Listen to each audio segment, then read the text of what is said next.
بسم اللہ الرحمن الرحیم الحمدللہ رب العالمین۔ اس وقت میں موجود ہوں جبل روما پر۔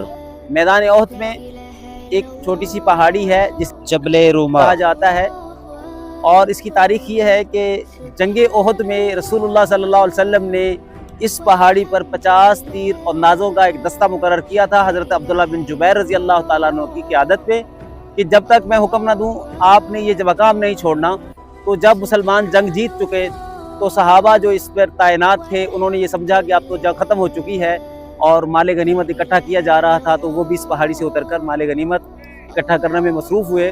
تو خالد بن ولید رضی اللہ تعالیٰ عنہ جو اس وقت دشمنوں کی طرف سے لڑ رہے تھے، اس پہاڑی کی بیک سائڈ پہ دیکھا انہوں نے کہ یہاں سے حملہ کرنے کے لیے میرے لیے بہت اچھا وقت ہے، کیونکہ صحابہ کرام اس پہاڑی کو چھوڑ چکی ہیں۔ تو انہوں نے بیک سے حملہ کر دیا، جس کی وجہ سے اس پہاڑی پر صحابہ کا خون بہا ہے اور بہت سے صحابہ یہاں پر شہید ہوئے ہیں۔ اس پر مسلمانوں کا خون بہا ہے، جس سے مسلمانوں کو بہت زیادہ اس پر نقصان بھی ہوا۔